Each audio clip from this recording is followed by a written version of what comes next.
It's 106.1 Rock Radio with me, Mike Sweeney. I got an album from the Tom Fuller band the other day. I've been playing some tracks off it at home and stuff.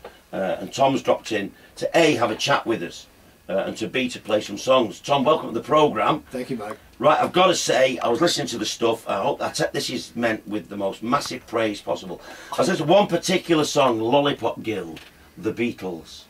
Am I on the wrong track with that?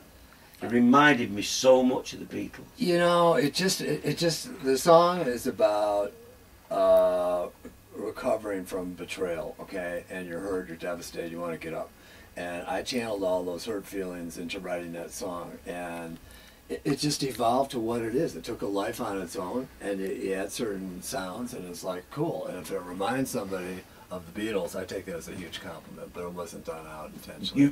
You've got most ethereal voice, quite unusual voice. So it wasn't the voice, it was the spirituality of that. Right, whereabouts are you from? Obviously from America, but whereabouts? You'd never guess. We're from Chicago. Right. We're from Chicago. And I'm with James, who's in the band, and he came with me to the UK. We're running around the UK for a week going to see cool radio stations, and then unfortunately, we have to go home. Where are you from musically? What got you into rock and roll? What was the first song you heard and you thought, Jesus, this is magnificent. I've got to do this.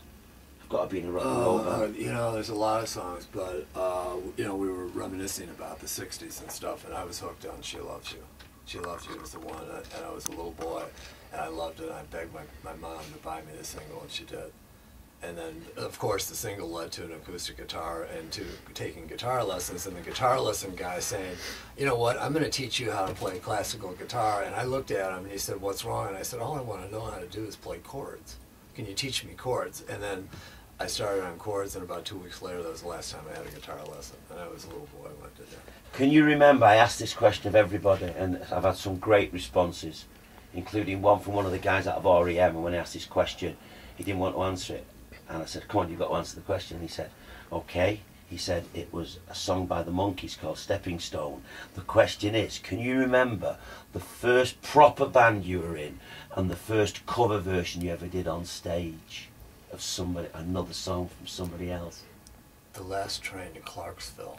So another Monkees song, brilliant! Well, that one of the guys out of REM, I said the Monkees are cool. Oh, I love that song. He said, oh, great, thanks. He said, I felt so silly. I said, no, and I said, it's a cool tune. So tell me about, like, growing up in America, in Chicago, and wanting to be in a rock and roll band. I mean, how hard was that? There's so much rock and roll in the States. Well, you know, anything is hard, anything is competitive, but I had a different journey. I became a corporate guy first, and I lived and died the corporate thing, but at some point it just wasn't enough for my life, and I had a passion that I had put on hold. What do you mean, the corporate thing? I owned and ran a company, and I had a number of employees, and doing the white collar thing, and it got to be really old. It wasn't fulfilling anymore, and I had this yearning and this passion inside of me that was just bursting out, and it was like, man, you need to write, you need to record, and you need to perform, and that was a decade ago, and I haven't really looked back.